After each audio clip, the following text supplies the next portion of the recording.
recorded live in a bulletproof bunker somewhere in the bowels of Chirac. This is the Matt Forney Show. And now, here's your host, Matt Forney. Very, very loathsome, pitiable creature.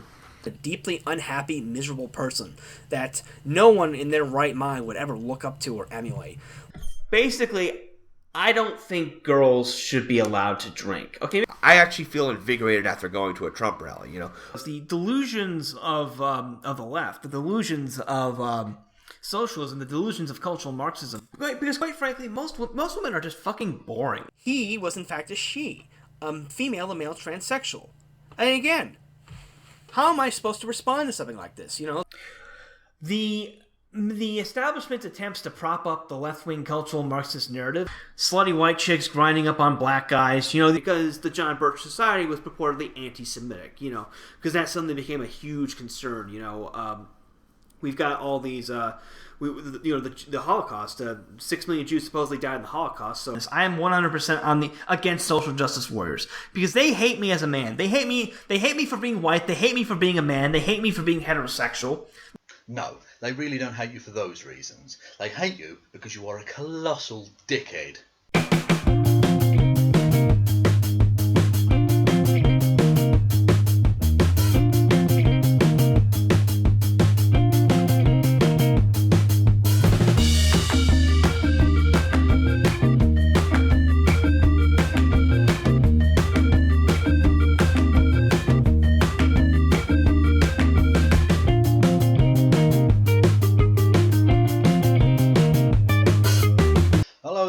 Hello there, and welcome one and all to episode 16 of the Descent of Man-osphere, the series where I take you through the ways in which the Man-osphere and its absolutely despicable inhabitants are trying to reverse human evolution and drag us all back into the fucking sea. And that's right, my baby's now 16, which now means, in Britain, she's reached the age of legal consent. Not that the people featured in this series give a fuck about things like consent. Seriously, if you come after my baby now she's legal, I will gut you like a fucking fish.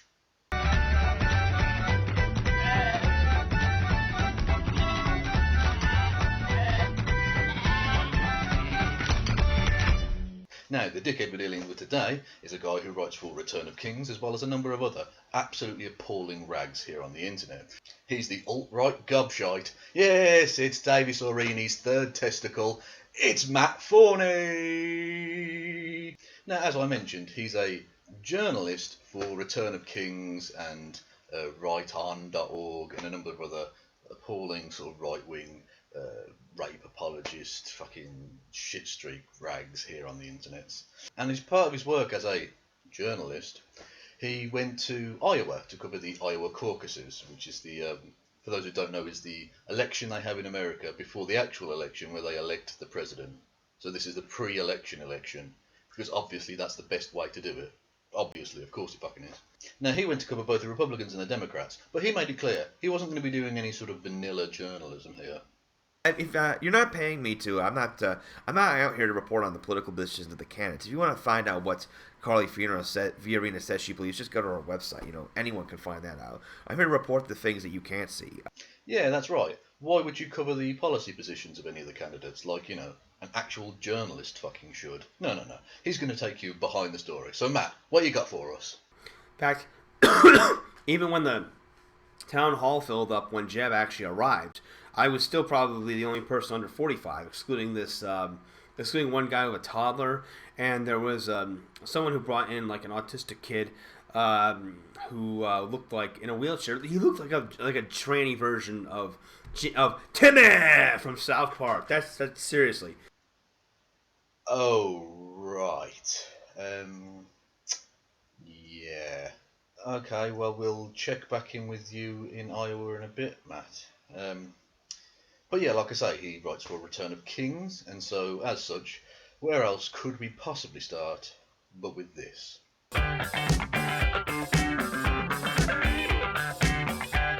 Yes, it's the inevitable bit about rape. Now, for Matt Forney's inevitable bit about rape, there's just too fucking much. I mean, I don't even know where to start with him. I could have gone with any number of the fucking huge plethora of articles he's written for Return of Kings about rape. And the reason I decided not to go with any of these articles is because, as you can tell from the titles, they're pretty sort of bog standard, boilerplate, rape apology 101 bullshit. I mean, they're on fucking Return of Kings, for God's sake. And you really don't need to fuck around with actually reading these articles. The titles alone tell you all you ever need to know about how much of a fucking scumbag Matt Forney is. Then, of course, there was the spat that he recently got into with Dean Esmay, formerly of A Voice for Men, a website that Matt Forney has referred to as A Voice for Manginas. Yeah. It's okay to not like things. It's okay, but don't be a dick about it. Anyway, their argument was about the recent rapes which took place in Cologne in New Year 2015, where a group of largely North African or Arabic men raped and sexually assaulted a number of women in Germany, obviously in Cologne. And for me, it was fascinating to see the fault line that runs through these people when at the intersection of race and gender. Because, as I've said before, bigotry begets bigotry. And in this case, you can see which side of the fault line each of them falls on. Because Matt Forney, a man who constantly goes on about how women falsely accuse men of rape, instantly believed these stories of, these rapes in Cologne, even though he has just as much evidence as any of the previous, the articles I just showed you, where he questions whether the woman was raped or whatever. But he's happy to believe these women on this occasion because he hates black and brown people, which is the point of his attack actually here. He hates black and brown people more than he hates women. I mean, he still fucking hates women, but he hates black and brown people more. Whereas Dean Esmay, on the other hand, carried on with the typical sort of MRA MGTOW line of saying, no, fuck these women, they absolutely are lying about this, what a load of shit, because he hates women more than he hates black and brown people. I mean, he still hates black and brown people, don't get me wrong, but he hates women more. For me, that was a really interesting clash of bigotries, so to speak. But I'm not going to go with that either. What I'm actually going to go with is a short clip that I'm about to play for you from his podcast. Now, for those who don't know, he does a regular podcast called The Matt Forney Show, and it's fucking dreadful. Seriously, it's absolutely awful. Basically, he brings on a guest to sort of interview / chat with them about, stuff and things. And they're always from the fucking alternative right, just like him. So they agree about virtually fucking everything. So basically, he asks them a few questions and they chat, and they agree on fucking everything. You might as well just talk to the fucking mirror, Matt. Look, what is the point? What is anyone getting from these fucking sessions of circle jerkery? But anyway, on one particular occasion, he wanted to talk about his paymaster over at Return of Kings, a man by the name of Dariush Velidzadeh, more commonly known as Roosh V, who, interestingly, from Matt, who is a massive racist piece of shit, about which more later, takes a paycheck from a half Persian. How does that feel, Matt? Does it feel like white genocide, I wonder? But anyway, in defending his pimp, I mean boss, Matt said this. Notice that there's been kind of a flare-up between certain sectors of the alternative right and certain sectors of the Man-osphere. Basically, like you get all these guys on Twitter who are complaining about Roosh being a, quote, kebab, unquote, who rapes white women, which is not true, by the way. You see a lot of these guys repeating feminist SJW false claims that Roosh is a rapist, false claims that Roosh is a rapist, false claims that Roosh is a rapist.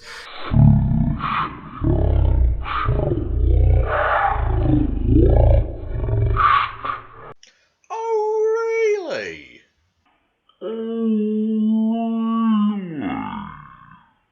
Now, it's worth pointing out for legal reasons that Roosh V has not been convicted of rape, which, by the way, for me, is one of the surest signs yet of rape culture, but whatever.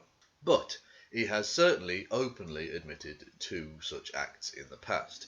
Now, what you're about to see comes from a documentary on the BBC made by a guy called Reggie Yates, who I know is a black guy, Matt, but don't worry, you're a prick. I don't really give a fuck what you think. And he made a documentary series called Men at War. One of the episodes of that series was about the Man-osphere. And he went to interview Roosh V on a couple of occasions.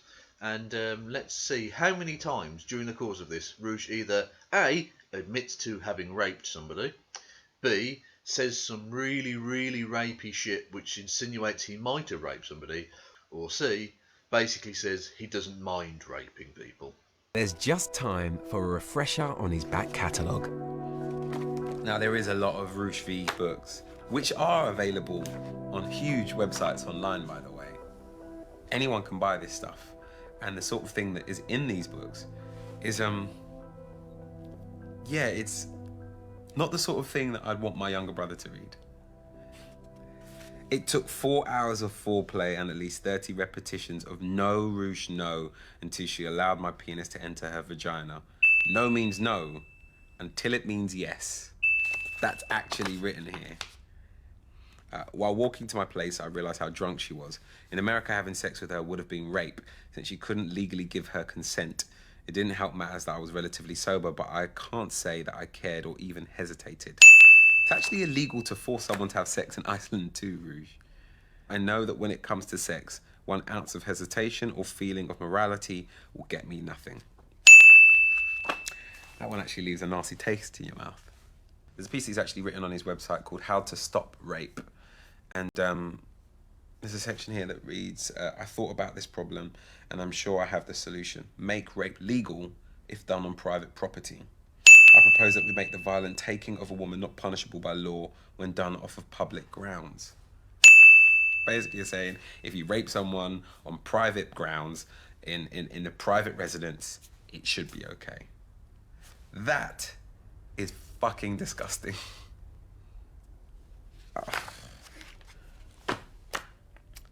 This isn't about confidence.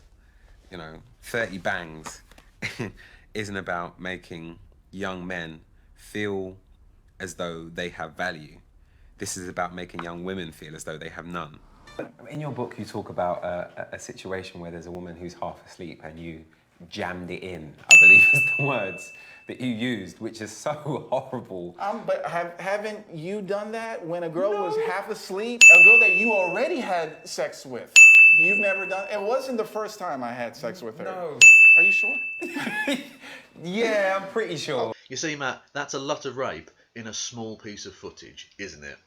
So either Roosh V is a serial fucking rapist, or he has made lots and lots of false rape allegations against himself, which is ironic as fuck in this instance because you have written about false rape allegations a million fucking times on Return of Kings. In fact, you have written about false rape allegations on Return of Kings probably more times than there have ever been actual false rape allegations. It's fucking ridiculous.